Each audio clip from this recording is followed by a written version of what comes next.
La Coupe du Monde, la qualification à la Coupe du Monde est terminée. En tout cas, est terminée pour certains. Les 9 équipes africaines qualifiées, on les connaît maintenant. La Côte d'Ivoire est qualifiée. Le Sénégal est qualifié. Le Maroc, l'Algérie, la Tunisie, l'Égypte, le Cap-Vert. Waouh! Sont tous qualifiés, les gars. Tous qualifiés. Les amis, et l'Afrique du Sud aussi est qualifiée, les gars. Maintenant, là, il reste une place. Une place qu'on peut aller chercher, nous, Africains. Et les équipes qui vont nous représenter, qui vont représenter le continent, ça sera le Gabon, le Cameroun, le Nigeria et la RD Congo. 4 nations incroyables, exceptionnelles. Moi, j'ai envie de revenir sur ça. J'ai envie de revenir sur les phases du coup de barrage qui vont se dérouler en novembre. En novembre, on saura quelle équipe africaine ira se confronter aux autres équipes continentales, des autres continents. Oui, on saura lequel de ces 4 équipes-là, du moins laquelle de ces 4 équipes-là va nous représenter pour aller décrocher la 10e place à la Coupe du Monde. Les gars, en tout cas, on a là 4 équipes, 4 belles équipes. Moi, je dirais, en tout cas, 4 équipes légendaires. Bon, bref, je m'explique. J'ai envie de d'abord commencer par le Cameroun. Le Cameroun, personnellement, cette équipe m'a déçu. Cette équipe, elle est censée terminer premier de son groupe. Parce que quand même, il y avait le Cap-Vert. C'est pas pour minimiser le Cap-Vert, on est d'accord. On l'a vu l'année passée, enfin la dernière CAN, cette équipe a proposé un football que j'ai adoré, surtout leur match face à l'Égypte. Franchement.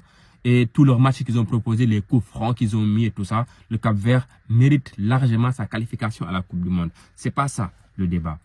Le débat, c'est que le Cameroun est une équipe africaine légendaire, si ce n'est la meilleure équipe de l'histoire du football africain. Mais voir que cette équipe-là, en fait, a trébuché, tombé, on croyait que cette équipe allait se relever, en tout cas de son propre gré, de son propre chef. C'est pas le cas. C'est pas le cas. Il a fallu être aidé. Il a fallu qu'on lui tende la main pour que cette équipe puisse avoir encore une fois une nouvelle chance. Parce que les amis, disons-nous la vérité. Le Cameroun a merdé pendant cette phase, pendant la qualification. Tu as perdu contre le Cap-Vert. Tu devais normalement gagner lors du dernier match face à, je sais pas, face à l'Angola. C'était chez toi. Tu dois gagner pour non seulement, pour assurer ta place de deuxième, des 4 meilleurs deuxièmes. Mais même ça, tu n'es pas fichu de le faire. Tu termines 0-0 le match. Et par encore concours de circonstances, des équipes comme Madagascar, des équipes comme je ne sais pas qui ont perdu, ont été battues, le Mali a fait le taf. Et là, vous vous retrouvez notamment parmi les 4 premiers. Bon, ça a aussi donné l'avantage au Nigeria, on est d'accord. Mais moi, ce que je dis là est valable pour les 2 équipes. Hein. Donc, le Cameroun, vraiment, a fait du n'importe quoi. A fait du n'importe quoi. Le Cameroun n'a pas répondu présent lors de ces qualifications-là. Donc, cette équipe doit se ressaisir. Pour moi, la plus grosse erreur, c'est de s'être séparé de Rigobert Song. Bon, Rigo, dans tous les cas, il te mettait quand même, en tout cas, un système de jeu cohérent, quelque chose qui permet en fait de dire que, ah, ok, là, c'est Cameroun. C'est Cameroun. Quand c'est difficile, on va quand même se baser peut-être sur ce qu'on sait faire, ce qu'on sait faire de mieux. Nos grands joueurs qui font la différence tout le temps au milieu de terrain. En fait, le Cameroun a mis de d'excellents joueurs.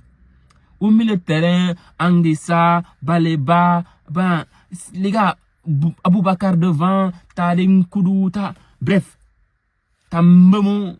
Quand même, les amis, il faut arrêter, il faut être sérieux, C'est pas comme si, quand même, cette équipe, elle est, je sais pas, décimée ou quelque chose comme ça. Non.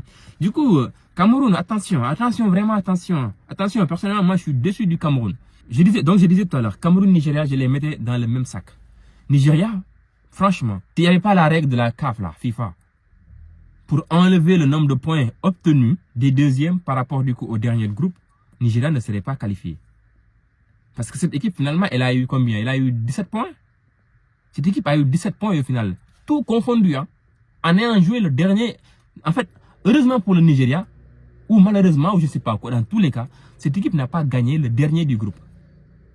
Donc, c'est ce qui lui donne la chance de juste perdre 2 points et donc d'avoir 15 points au final. Mais le Nigeria, franchement, cette équipe a déçu, largement. Largement, elle a déçu, les gars. Elle a déçu, sincèrement. Parce que, en fait, imaginez s'il n'y avait pas, si Érythrée était là. Qu'est-ce que ça changerait sur le cas du Nigeria? Ça changerait quoi, sincèrement?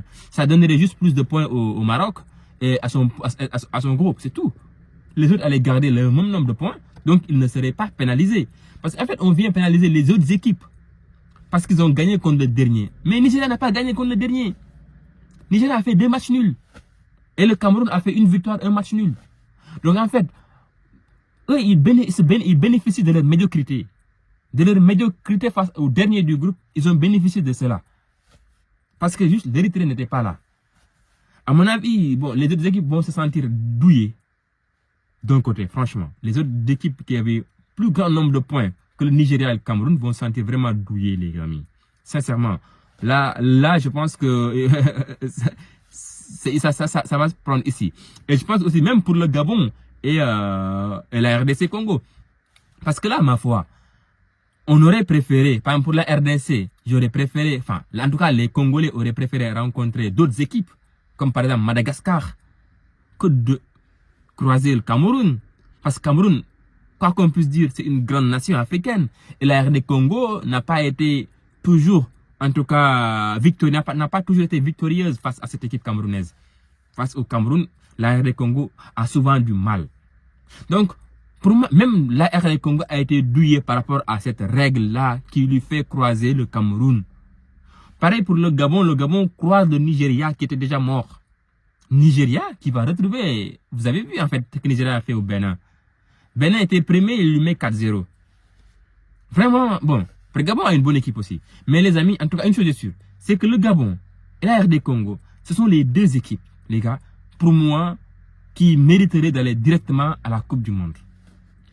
Ils ont fait une prestation inimaginable, incroyable. Ils ont fait une très très belle prestation. Ce sont des équipes formidables. Vous imaginez, Gabon a 22 points. 22 points ou je ne sais pas combien de points, les gars. Combien de points cette équipe a eu? Ou plus même, je pense. Hein? Malheureusement, pour cette équipe-là, elle était dans le même groupe que la Côte d'Ivoire. La Côte d'Ivoire qui a fait carton plein. Qui a gagné une grande partie de ses matchs. 25 points, 0 but encaissé. 0 but encaissé, les gars. 0 but encaissé. Il fallait le faire. Donc, pour une équipe comme le Gabon, il fallait vraiment se coller à la Côte d'Ivoire. C'était vraiment presque impossible pour le Gabon de faire mieux que ça. C'est impossible. Il y a juste le match face à la Côte d'Ivoire à domicile que cette équipe devait gagner, ce qu'ils ont fait un 0-0, mais il ne faut pas leur en vouloir. En face, c'était la Côte d'Ivoire. Une équipe très très solide, des Mercedes Fayet, une équipe défensivement imbougeable. Ça n'existe pas peut-être, mais je le dis quand même. Mais les gars, sincèrement, le Gabon, c'est autre chose, c'est autre chose. Cette équipe mérite d'aller à la Coupe du Monde. Pareil, je le dis aussi à la RD Congo. La RD Congo nous a également gratifié d'une campagne exceptionnelle, les gars. Exceptionnelle dans un groupe où tu as le Sénégal, la 2e meilleure d'Afrique au classement. Donc la RD Congo a été premier jusqu'à rencontrer le Sénégal à Kinshasa. Donc heureusement pour moi et les Sénégalais et malheureusement pour la RD Congo, cette équipe n'a pas géré les émotions. N'a pas su gérer les émotions. Aujourd'hui, ils le payent cash. Aujourd'hui, les Congolais le payent cash. Donc de passer par cette phase périlleuse qu'est les barrages pour se qualifier à la Coupe du Monde. Cette équipe-là a fait des faux pas, notamment cette équipe n'a pas gagné, je pense, le Soudan aller-retour. Cette équipe n'a pas gagné peut-être le Togo aller-retour. Donc ce qui lui vaut en fait ce retard de 2 points qui est donc resté depuis la victoire du Sénégal face à Kinshasa au Stade des Martyrs. Donc c'est pour vous dire que ces 2 équipes-là, la RD Congo surtout, c'est une équipe qui est juste derrière les top équipes africaines. Donc quand tu places par exemple Maroc, Sénégal, Côte d'Ivoire actuellement, le deuxième palier, il faudra y rajouter la RD Congo et les autres équipes. Je ne dis pas ça pour tout juste encenser la RD Congo et tout, non. C'est ce que je pense réellement. Parce que cette équipe propose du football. Cette équipe est vraiment très compétitive. Cette équipe, elle est vraiment merveilleuse à voir jouer. Il faut quand même le dire, hein, sincèrement. Donc, ça va être vraiment des combats qu'on va pouvoir regarder en novembre. En novembre, on va voir RD Congo, Cameroun. Catastrophe. Catastrophe, les gars. Catastrophe. Je pense que ça sera sur un match. Waouh. Donc, un match et puis après, il y aura la finale. Waouh, waouh. Les gars. Allah, Allah, Allah, Allah.